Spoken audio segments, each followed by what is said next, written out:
In our last video, we talked about p-type semiconductors and n-type semiconductors. So we have the p-type, which is this guy right here. It has, as you see, an excess of holes. So it has a positive charge. On this side, we have the n-type semiconductor. It's got an excess of electrons, so it's got a negative charge.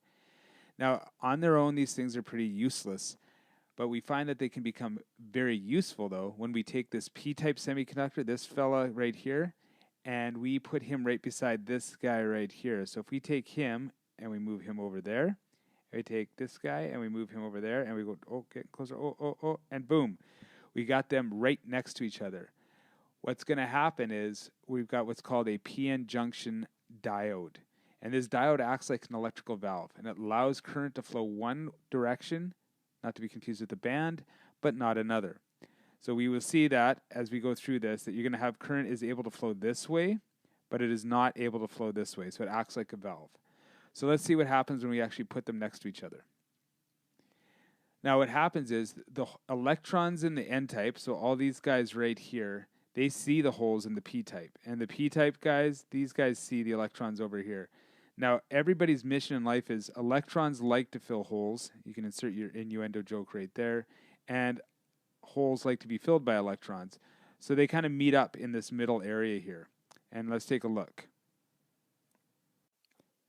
Now, once we put these p-type and n-type semiconductors next to each other, what will end up happening is you've got this excess of holes over here, this excess of electrons over here. So the electrons are going to make a run for this side, the holes are going to make a run for this side, and they're going to fill each other up. So it's kind of like a school dance where you got the girls on one side over here, the guys on one side over here.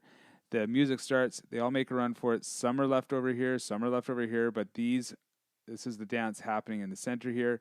They're kind of bouncing, the electrons are bouncing from hole to hole to hole. Not much is happening. This creates a region that has both holes and electrons. We'll call it the party town. And we actually have a name for that. It's not called party town. We call this region the depletion region. Now, like I said, not much is happening in this region right now, except for electrons are kind of bouncing from all around the area here, from hole to hole to hole.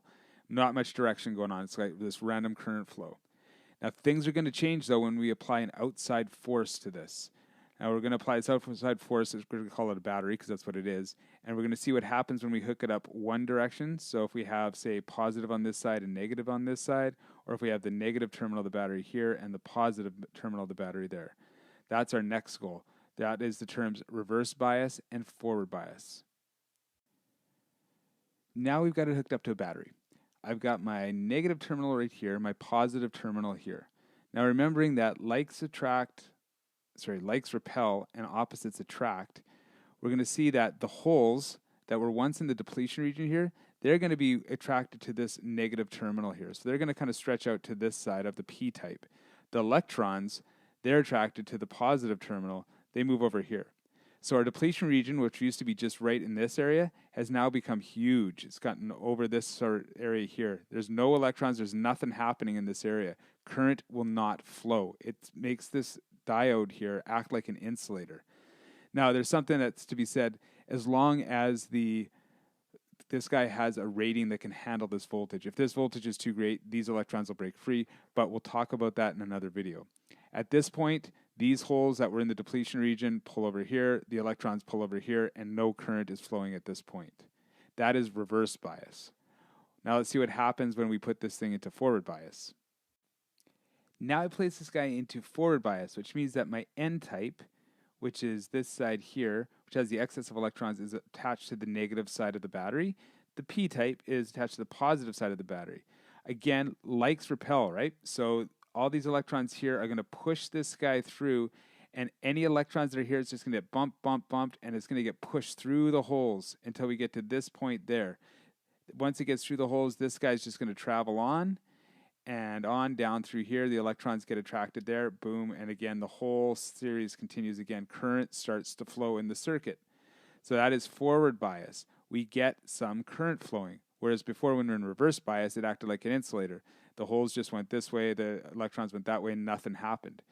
Now, when that happens, we get a minimal, we have a depletion region still. Before it was like this big. Then when we had reverse bias, it was huge. And now when we're in forced bias, forward bias, it's still got a little bit of a depletion region here. There is a little bit of potential difference. Now we need to discuss that because it's going to come up in calculations in the next video. With a silicon diode, when it is in forward bias, it will have a forward bias voltage of 0.7 volts.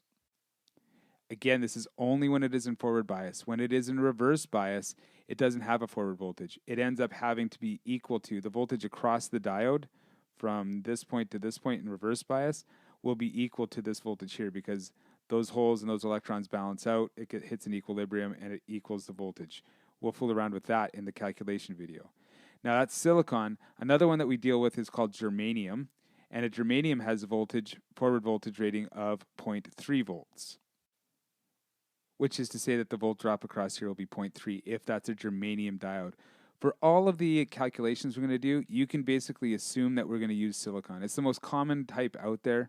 So for all our calculations, let's assume 0.7. I will bring that up in the next video. So that's our PN junction diode. Now they don't look like these two blocks where I've got a nice glowing red block here and a nice glowing blue block here. We have a schematic for them, and it looks like this. So this is what our schematic roughly looks like of a diode. Now, our N-type side is going to be this side here. This is the N-type. This will have the surplus of electrons. This is our P side, which has got the surplus of holes. They each have their own specific name. We're not going to call it the N side and the P side. What we're going to do is we're going to call this side here the cathode, and we're going to call this side here the anode. And in the next video, we're going to start fooling around with some calculations here. Just so we know that the cathode, this is going to be your N side. So this is going to be negative. This will be positive. In order for this guy to conduct, we have to have this side be more negative than this side, which means we can pass through it. Now I'll get more into that when we talk about diode characteristics in the next video.